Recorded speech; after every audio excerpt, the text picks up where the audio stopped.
The first day I met Luke, I noticed he was different from the other employees. I don't know how to explain it without sounding strange, but there was something about the way he moved as if he didn't quite fit in at the factory. He had been hired a few weeks ago on the night shift, just like me. We were both working in one of Amazon's huge warehouses, packing boxes for hours on end without a break. The work was repetitive, but it paid well, so I wasn't complaining. Luke was quiet, kept his head down, and did his work in silence. Unlike most, he didn't talk much during breaks or participate in team conversations. There was something about his look that made me uncomfortable. Every time I saw him, I had the feeling that he was watching me, even when he wasn't looking directly in my direction. However, every time I turned to check, he was immersed in his task, as if nothing was happening. At first, I thought it was paranoia on my part. After all, we were all cooped up in that factory for 10-hour shifts, and fatigue plays tricks on you. I didn't approach him for the first few days, nor did I need to. The dynamics of the place were clear. You did your work, you took your breaks, and you didn't bother anyone. But everything changed when Tom, my closest coworker, started noticing the same things I was noticing. Tom had been at the factory for years, and if something was bothering him, it was a sign that something was wrong. "Have you noticed Luke?" he asked me one night over coffee. Up to that point, I thought only I had noticed. I nodded, trying not to show too much interest, but something in his tone left me uncomfortable. Days passed, and the tension mounted. Luke was still behaving strangely, but now it seemed more obvious. I noticed that he was staying longer than necessary after his shift, hanging around the hallway. Worst of all, little by little, it felt like it was becoming more personal. It wasn't just that he was in the factory more than he should be. It was that he was starting to show up in the places where I was, in the locker room, in the cafeteria, and even in the bathroom, always on the sideline, but there, watching. One day, while I was working, Tom told me that he had started getting strange messages on his phone. They were short messages, full of symbols and jumbled letters. At first, he thought it was a joke, but then he started receiving veiled threats. The worst part was that the messages were coming from an unknown number, and there was no way to trace them. Tom was concerned but tried to play it down. I hadn't received anything, but I couldn't ignore the growing sense that something wasn't right. The way Luke was looking at Tom and me had changed. It was more direct, almost invasive. One night, as we were leaving shift, Tom told me that Luke had followed him to his car. He didn't say anything, just followed him with a steady gaze, not turning away. Tom wasn't the kind of guy who was easily startled, but that night, I saw him more nervous than usual. What could we do? Accuse someone of looking at us funny? There was no evidence that anything was going on. What happened next, however, took our breath away. It was that very night when Tom stopped ignoring the problem. I ran into him in the break room, in a very bad mood. He told me he'd had a terrible night at home, that he'd had a fight with his wife, and that he hadn't been in the mood to be harassed at work. Tom told me that he was going to confront him, and if he didn't give him a good explanation as to why he was harassing him, he would talk some sense into him the hard way. I thought that at that moment it would be over, that the man would leave us alone. Hours later, Tom was found dead in one of the factory bathrooms. There was no sign of struggle, no blood, nothing to indicate that he had suffered an attack. It looked as if he had simply dropped dead suddenly. Cardiac arrest, they said. Everyone began to theorize different things, but they all wondered what could have frightened or intimidated him enough to make him so nervous as to have a heart attack. After Tom's death, the atmosphere in the factory changed drastically. People spoke in whispers, and although no one said anything directly, everyone knew something wasn't right. Luke, however, remained his usual aloof and strange self. When Tom died, Luke disappeared for a week, and when he returned, he pretended nothing had happened. He didn't seem affected by Tom's death, and if he was, he hid it very well. From that day on, my life became a living hell. I couldn't stop thinking about what had happened with Tom, and worst of all, I felt like I would be next, I began to notice Luke was following me more often, and following me more obviously. I would see him in the hallways, in the locker room, even in the most secluded places in the factory where I knew he shouldn't be. But he never said anything. He would just look at me, with that vacant expression that chilled my blood. It got to the point where I couldn't take it anymore. I complained to the supervisor and told him that Luke was harassing me, that his behavior was strange, and that I felt unsafe working with him. But the supervisor didn't take me seriously. He's a weird guy, but as long as he's doing his job, I don't see the problem. One night, after my shift ended, I stayed longer at the factory, trying to avoid the moment when I would have to cross paths with Luke in the parking lot. When I finally came out, I saw him. He was standing in the distance, looking in my direction. I felt a knot in my stomach, but I tried to ignore it. I walked quickly to my car. But when I was halfway there, I heard hurried footsteps behind me. I turned just in time to see Luke running toward me. I didn't have time to react. In a matter of seconds, he was on me, hitting me with brutal force. He threw me to the ground, and before I could get up, he kicked me in the ribs, knocking the wind out of me. The only thing I remember clearly is his face. There was no hatred in his eyes, no anger, just a kind of disturbing calm, as if what he was doing was the most natural thing in the world. I got up as best I could and tried to defend myself, but it was useless. Luke was stronger than he looked. He grabbed me by the neck and threw me against one of the cars in the parking. I felt the impact throughout my body, but fear kept me alert. I staggered to my feet, and that's when he spoke for the first time. He said only one thing, in a tone so cold it chilled me to the bone. "You shouldn't have laughed." Those words stuck in my head. Suddenly, it all made sense. I remembered a day, early in his arrival. Tom and I had laughed at Luke for doing a procedure wrong on his first day. Had he really harassed us and killed Tom just for laughing? Suddenly, the man took off his shirt. His body was covered in tattoos, but they weren't just any tattoos. They were satanic tattoos, pagan and satanic symbols all over his body. I fell to the ground in fear. This man was terrifying. "This was the last thing your friend saw before he died." He overreacted a little bit, but I admit he got very nervous when I told him I was going after his family. I barely had time to process what was happening when he punched me in the stomach. So much so that I fell backward and almost lost consciousness, but I found the strength to run to my car. I could barely breathe because of the pain in my ribs, but fear drove me on. I managed to get into the car and start the engine just as Luke was a few feet away from me. I accelerated without looking back, pulling out of the parking lot as fast as I could. I didn't stop driving until I got home. I locked myself in my room, shaking, trying to process what had happened. I didn't know what to do. Call the police? Tell them I was attacked by a coworker? They would surely investigate him, but Tom's death had already been closed, and they wouldn't arrest this man just for attacking me. What would come next after he's freed, too?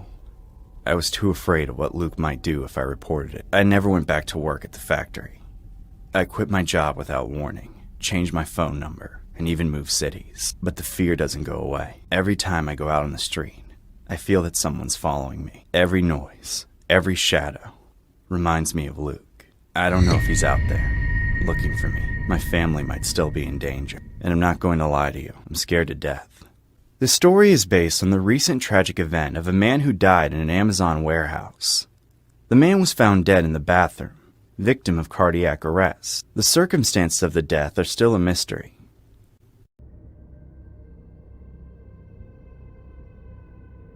At that time, I was working in a clothing store in a shopping mall. That morning, I was on my usual shift, and, as always, accompanied by Sarah, my partner, even with an extra coworker. The mall used to be empty at certain times, especially before noon. The aisles would become deserted, and the store felt paused. That morning, Sarah had taken a break. The store was almost empty, and there were hardly any customers in the mall. I was at the register, sorting through a couple of tickets and papers when someone came in. I noticed him out of the corner of my eye. It was a man, about 40 years old, with a smile that didn't give me a good impression. He wasn't someone who would go unnoticed. His hair was disheveled, and his expression was strange, although his smile tried to look normal.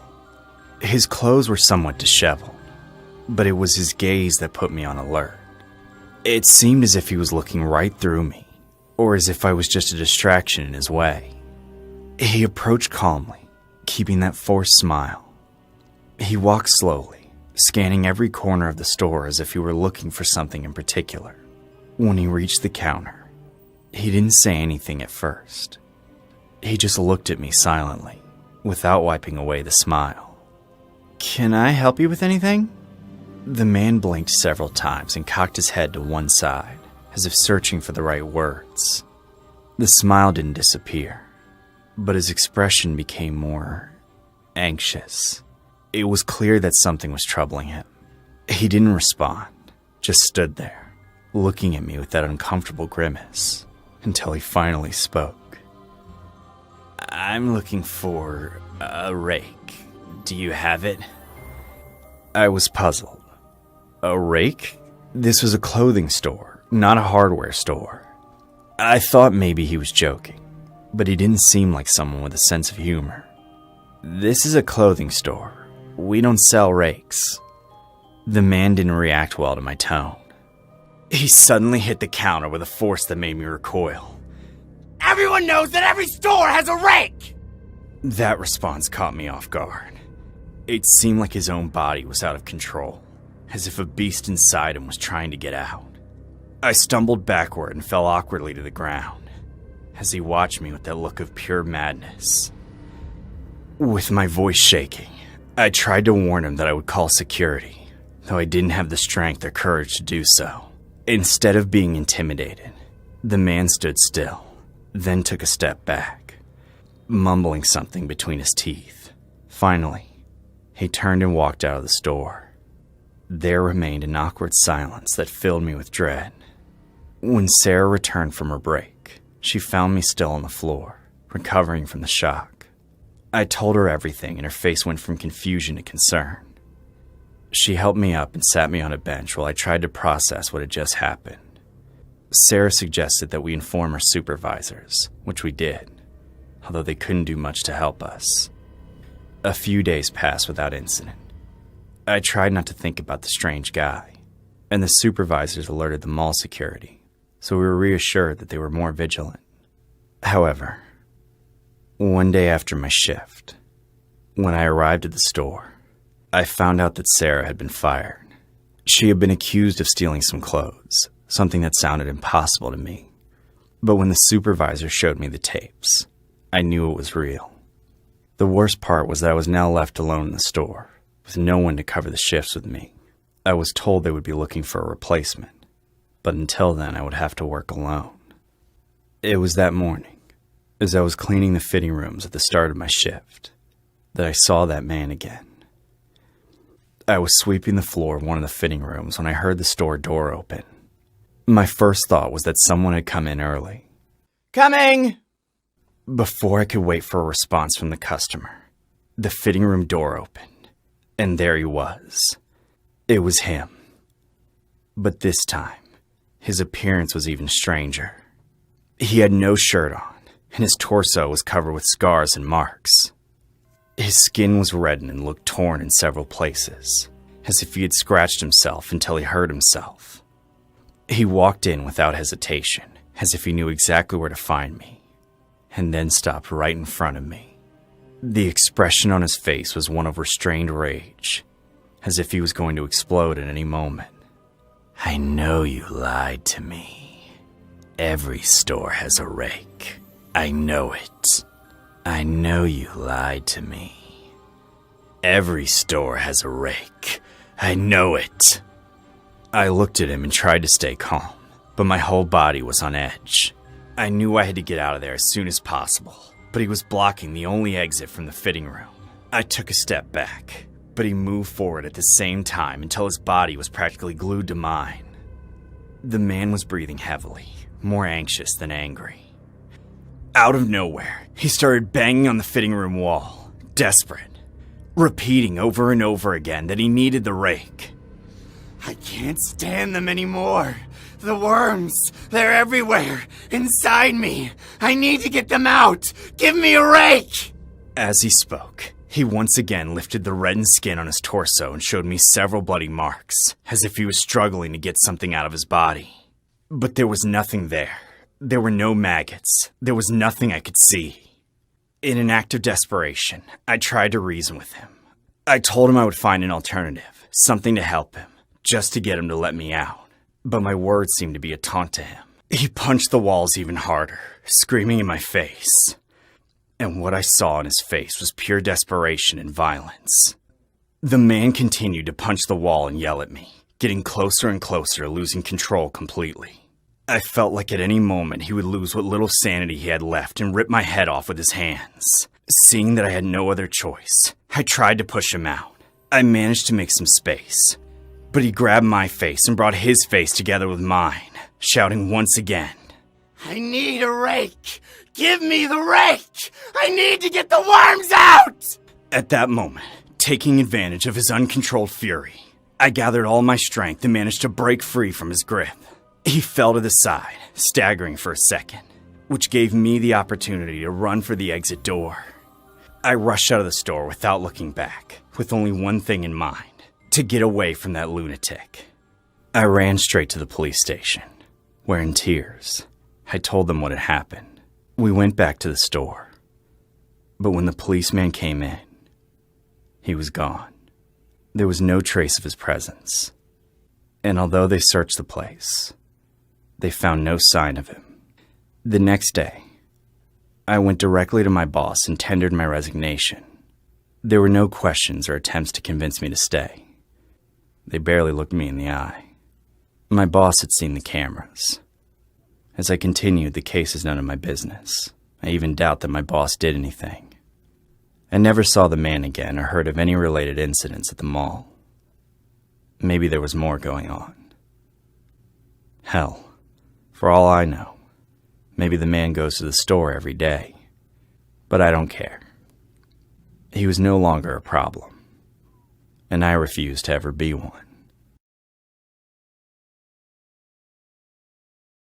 One of the most frequent questions I usually get asked as a now retired cop is, what's the craziest thing that has ever happened to you as an officer while you were out on patrol? I always find it a bit difficult to answer this question, as it's very tricky to choose just one crazy experience to tell. I was a cop for more than 30 years, and I saw some pretty messed up stuff throughout my career. But in all that time, I truly believe that nothing was more terrifying than the scenes I witnessed on October 31st, 2016. I can still remember every detail of that fateful Halloween day, as the disturbing events that transpired that night were things I'd never experienced as a police officer. It all happened during the 2016 mass clown hysteria. I went on my routine night patrol on the 31st of October 2016 with my partner Joe. I expected us to have another quiet patrol evening like we often did. However, a few minutes into our usual night patrol, we began to receive the most disturbing 911 calls from all over the state. Numerous residents called in screaming, telling us that there were killer clowns everywhere. One report stated an evil-looking clown had chased their car down the street, and another call was from a woman who'd said that she'd seen a clown holding a jagged machete in her backyard. My entire night went into a frenzy from that point. Joe and I tried our best to round up all the individuals who were dressed in clown costumes terrorizing the state. Most of the people we brought in were either 18 or 19-year-old teenagers who had decided to be part of the clown hysteria by chasing kids and messing around the streets. I can still remember how we brought in a 17-year-old boy named Cole. He told us that he and his friends had seen the clown craze happening in several videos on social media. So apparently they all decided to buy clown costumes and run around town while filming everything to post on their social media. After we'd rounded up the teenagers, we started to bring in the real sickos. Around 1:30 a.m., we took in a man named Jaime. He had a criminal record and was holding a weapon when he was apprehended. When we asked why he was dressed up as a clown causing a disturbance to several residents, Jaime told us that his purpose in life was to terrify the world, and he was just doing his part at that time to terrorize the town. Most of the people we brought in from this point of the night were all truly disturbed.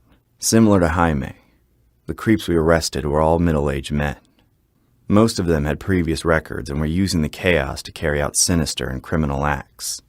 We found one of the men dressed up as a clown in a woman's bathroom after we received a troubling 911 call. Further investigation showed that the woman was his ex-girlfriend and she reported him for stalking her on several occasions. Another clown had been reported several times earlier in the night for terrorizing the kids who were out trick-or-treating. Several witnesses said they'd seen him violently pick up little children as he ran up and down the street screaming before throwing them on the floor and taking the sweets they'd been given. To put the angered parents at ease, we took all the information and statements we'd gathered from both the witnesses and victims, and we managed to track him down to a nearby street. We found him trying to break into a house. He made a run for it when he noticed us, but my partner Joe and I managed to catch up with him. We then subdued him before taking him to the station. It was one of the longest and craziest patrol nights I'd ever experienced in my career as a police officer. All of the officers on duty worked really hard that night to subdue and bring in most of the crazed individuals dressed in clown costumes. And it wasn't long before things calmed down. It was around 3:40 a.m. at this point, and I thought the chaos was all over. We rounded up most of them and the streets were looking much quieter. However, little did I know that the worst was yet to come. I recall looking at the watch on my hand before it happened. It was exactly 3:48 a.m., and that was when I saw them. I thought my eyes were playing tricks on me at first, but their silhouettes became much clearer as I drove further. Standing right in front of us were two clowns. One of them was wearing a blue and white costume, while the other was dressed up in a completely gray clown outfit. I couldn't put my finger on it, but there was definitely something off about them. I switched on the sirens to signal for their attention while my partner Joe called out to them from the car. The clowns silently turned to face us as we both got out of the vehicle. Joe told them to identify themselves, but they didn't say anything. They just stared at us. Admittedly, their eyes terrified me. Both clowns looked soulless. Joe then instructed them to spread their arms and put their backs against the nearby wall so we could cuff them. Although they didn't say anything in response, they still obeyed. After putting them in handcuffs, we placed them in the back of the car and made our way to the station. The ride back was eerily silent, as these clowns were oddly quiet. Everything remained calm for most of the ride, but as we were about to reach the police station, one of the clowns suddenly burst out laughing.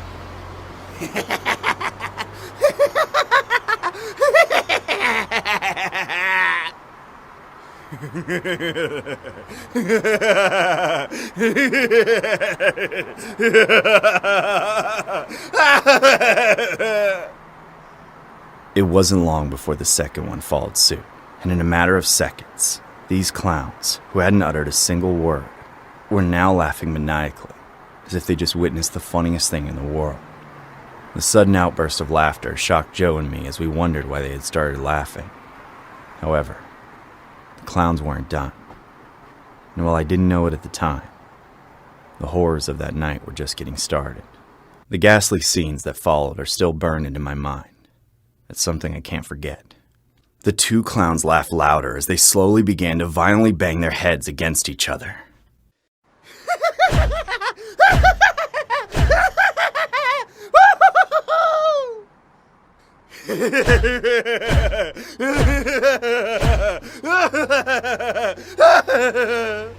My mind struggled to come up with an explanation for why they were doing this. I didn't understand why they suddenly wanted to hurt themselves, as the continuous and violent banging of their heads against each other caused serious cuts and bruises, and it wasn't long before they began to bleed from their mouths. At this point, I couldn't tell if they were doing this because they didn't want to talk, or if they were doing it so they could blame us for battery and abuse of power when we got to the station. My partner Joe was fed up, and he started to scream. I don't know what kind of sick or twisted game you freaks are playing, but I've had enough! If you two don't stop hurting each other, I'll stop this vehicle and cuff your legs too! The clowns didn't listen as they continued to bash their heads against each other. Officer Joe was about to say something else, but before he could make his statement, one of the clowns, who had a mouthful of blood from all he'd inflicted on himself, spat a large amount of it into Officer Joe's face. My partner Joe instantly lost his vision and control of the wheel, and the car swerved off the road and crashed. I was out for about 3 minutes after violently hitting my head on the car's dashboard. However, when I awoke, I saw the 2 clowns who had been cuffed in the back of the car now looming over Joe. I wondered how they had freed themselves from the handcuffs we placed them in. But that's when I noticed their mangled thumbs out of the corner of my eye. I realized they must have dislocated their thumbs to set themselves free.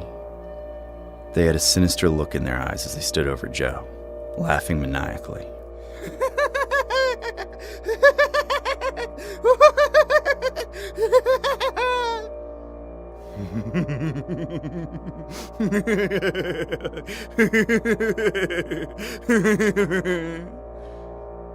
Before I could do anything, one of the clowns rushed toward Officer Joe and began to viciously bite off his ear.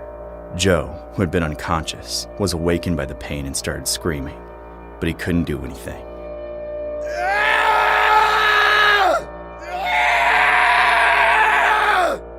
The second clown held him down while the first one continued to bite and chew off his right ear. I was still concussed at this point, but I managed to crawl out of the car. I didn't hesitate to point my gun at them as I said, "You clowns are assaulting an officer. If you don't stop now, I won't hesitate to shoot." After my warning, the first clown stopped biting down on Joe's ear, and they both backed away. I told them to lie on the ground so I could cuff them again, but they ignored me and ran for the woods. With no other choice, I opened fire and hit one of them in the knee. But before I could take another shot, they had disappeared into the darkness. I tried to chase after them. I didn't want those sickos on the loose. But no matter how hard I looked, I couldn't find them. I eventually gave up and went back to check on Officer Joe. I'd already called an ambulance earlier before chasing after them, and even though his right ear was mangled, the paramedics told me that the sick clown had only bitten off the uppermost parts of his right ear.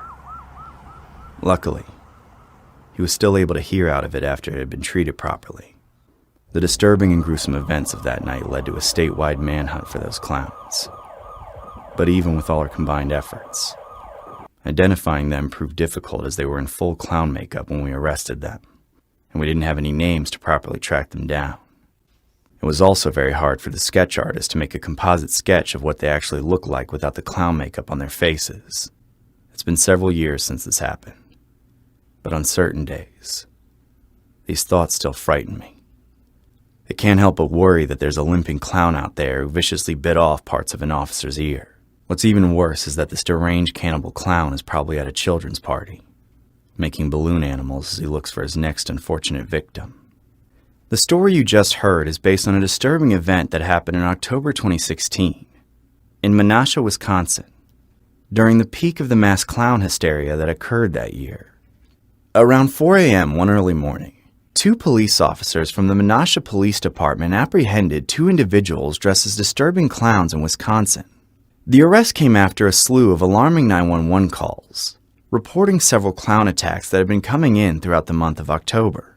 While these clowns appeared docile during their initial arrest, reports stated that there was an altercation between the arrested clowns and the officers while they were on their way to the police station. However, details of this particular altercation that occurred in the vehicle were redacted. The mass clown hysteria has still remained an enigma to the authorities, as no one has been able to figure out its cause to this very day. The unanswered questions lead to another cause of concern for the authorities, as reports show that while some of the individuals who dress up as clowns were apprehended, most of them who escaped capture are still on the loose. And no one knows when they might decide to dress up as clowns again and wreak havoc across the United States.